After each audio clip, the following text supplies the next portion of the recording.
الوطني المغربي رفع السقف وبلغ دور النصف في المونديال.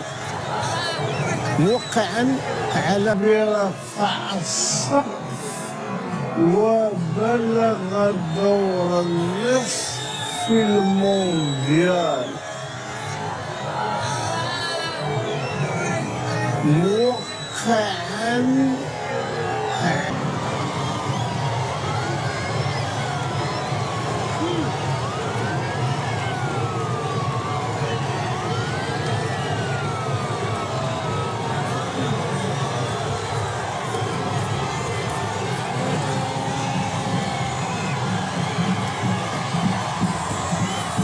رسائل معبرة وأعود وأكرر من الرباط إلى كل الاحتفال التاريخي بإنجازات هؤلاء الأسود الذين يشاركون هذه اللحظات السعيدة والتاريخية لهم في مشوارهم الكروي مع الجماهير المغربية. يعني أي لاعب لو كيتمنى يعيش هذه اللحظة، لحظة الاستقبال، لحظة المشاركة أحداث مثل هذه الاحتفالية وبهذه هاد اللاعبين صحيح يلعبون في مستويات عالية، هناك من يلعب في أبرز الدوريات العالمية وعاشوا لحظة تتويج بمسابقات وبكؤوس مع الفرق ديالهم، لكن غتبقى أفضل ناس. ولكن عندما يكون في وسط الدفء ويكون في وسط التاريخ في وطنه، هذا أغلى، هذا أثمن. صح، نعيشوا هذه اللحظات المجنونة بالصوت والصورة ونترك لكم التعليق. لحظات جميلة جدا.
هذه الاعداد القياسيه. ساحه البريد، ساحه البريد الان امام البرلمان. نخليو الصور والان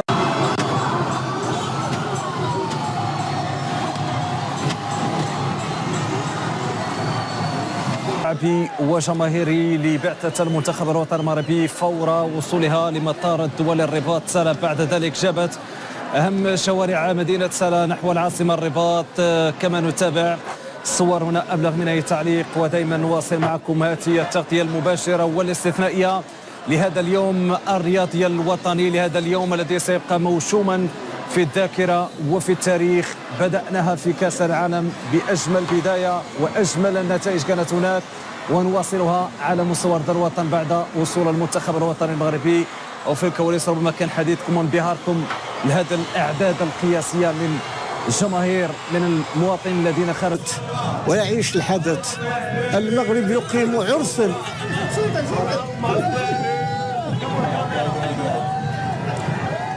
المغرب اليوم يقيم عرسا لأبنائه، المغرب يقيم عرسا لأبنائه بكل الطقوس وبمشاركة والرباط وبشهادة نعم. وبشهادة الشعب المغربي. نعم، يقيم عرسا، وفي هذا العرس رسائل لمن يهمهم الأمر، ممن يشككون في الخارج بما يعيشه هذا الوطن. هذا خروج تلقائي واحتفال تلقائي وتعبيرات مغربية أصيلة بالحب وبقوة وجمالية كرة القدم. هذه هي كرة القدم، وهذا هو المنتخب الوطني المغربي، وهي المواهب الآن من الداخل ومن الخارج التي تقدم إنجازا عالميا يتفاعل معه. نعيش هذه الأجواء. اسمع الطريقة، اسمع